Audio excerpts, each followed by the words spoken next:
And as of just minutes ago, what had been a quiet night in Phoenix getting a lot louder, both at Phoenix Police Headquarters and the state capitol. We have team coverage. Nicole Valdez is at the Capitol where troopers had to step in. But first, Zach Crenshaw with marchers who originally were honoring a man at a different event tonight. Zach? Yeah, Faye and Steve, you mentioned it there. They were honoring a different man. It started as a very peaceful vigil for Deon Johnson, and now it turned into a march and a bit of a standoff with police. I want to show you what's going on right now. This is right outside Phoenix Police Headquarters near 7th Street on Washington, and you can see this large crowd of at least 1,000 young men and women are in kind of a standoff with the Phoenix police in riot gear protecting the headquarters. Just last night, a very similar scene played out at this exact intersection, and that ended with some of the glass on the front door of the Phoenix Police Department actually being smashed. So officers in their riot gear ensuring that doesn't happen.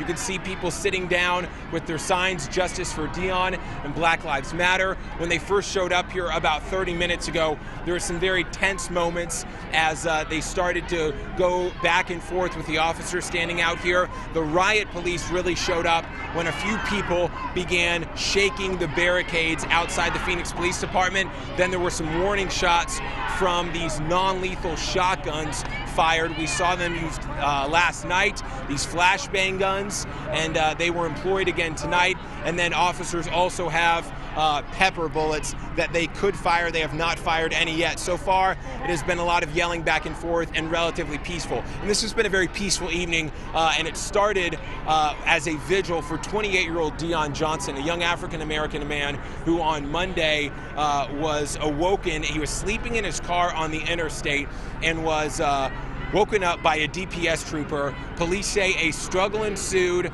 There are not many more details than that, but they say a struggle ensued, and that is when the DPS trooper shot Deon Johnson, the 28-year-old, multiple times, and he later died at the hospital. There's still a lot unknown, and at the vigil earlier today, the family said they have a list of demands. They said they want the trooper's name released. They said they want the body camera footage released, although police have already told us there is no body cam or dash cam footage.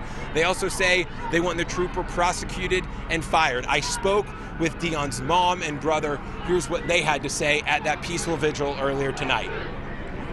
It's a lot of questions that's unanswered.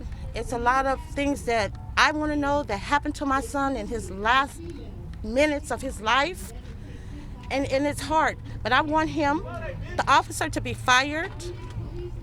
I want him to be prosecuted. The sooner we get the answers in the videos or whatever, and then a lot of this stuff probably go away, you know, and a lot of the stress and the disappointment will go away too, because we'll see the answers and we'll know what's going on.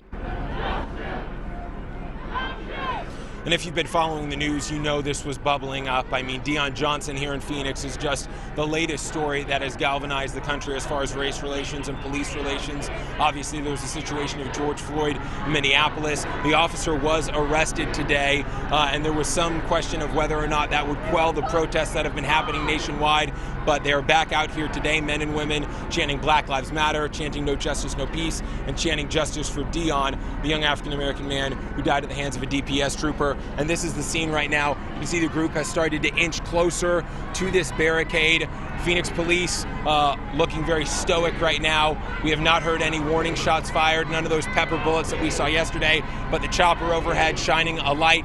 We're going to stay out here as this situation progresses. For now, live downtown outside Phoenix PD headquarters, Zach Crenshaw, ABC 15, Arizona.